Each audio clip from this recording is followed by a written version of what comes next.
Hello everybody, welcome to Crafty Soup. My name is Misty. If you're new here, welcome.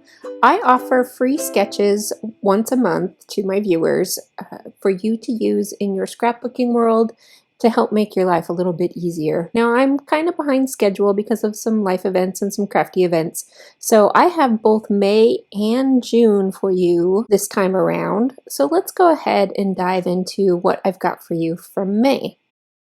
Here's the sketch for May, and as you can see, it's a 2-photo single-page layout. I have yet to do a double-page layout, and if you're interested in something along those lines, do leave me a comment and I can make that happen in the future. Now these photos aren't 4x6, they're trimmed down, and I did that because sometimes when I've got my raw 4x6 photo, I'll just go ahead and print them, but I'll crop out superfluous stuff, trees in the background or whatnot.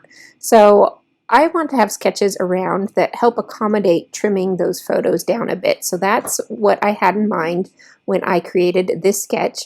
I also had fun wrapping the journaling around this longer title.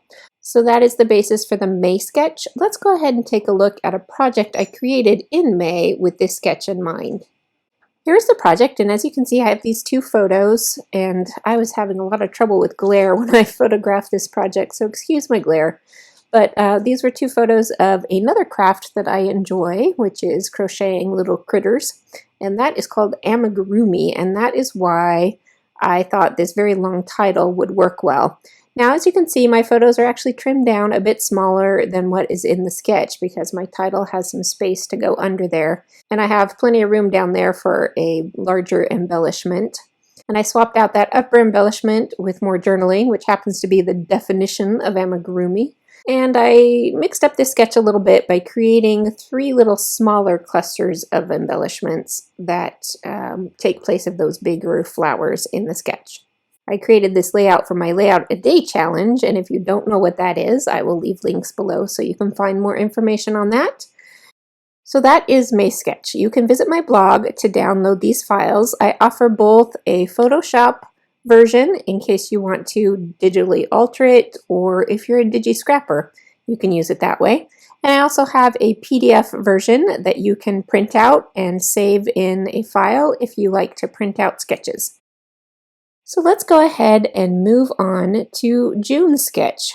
June's sketch is a bit different because it includes a lot of photos. As you can see, this is 12 photos, and all these photos are sized at 2x2 inches.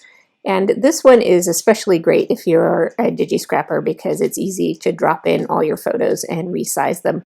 When I print my photos, I usually digitally alter them and resize them in some way, and I do have a video on how I do that.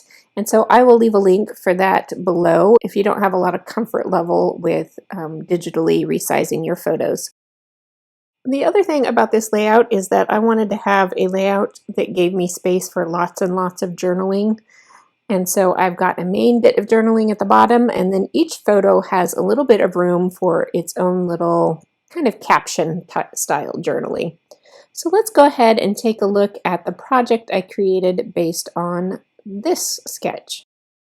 And here we are. You will notice that not all my photos are 2x2 because sizing them to 2x2 wouldn't quite capture all of the action in the photos. So I did have some of them bigger and some of them smaller, but I really liked getting a whole bunch of smaller stories that are related to each other a little bit. As you can tell by the title, they all have something to do with swimming.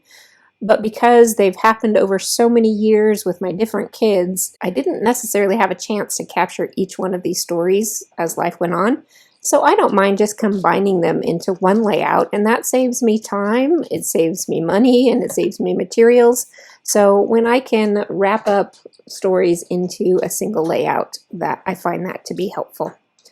So that is it for this month, and also for May's free sketches. I will leave you lots of links down below, both to download these files. I have a process video for that amigurumi layout that I showed you, as well as the process video for resizing your digital photos. I hope you found something helpful in this video. If you did, go ahead and give me a thumbs up because that does help YouTube's algorithm get my videos to more people. I will be back on Friday with a mixed media process layout, so I hope you will join me then. I'll see you next time.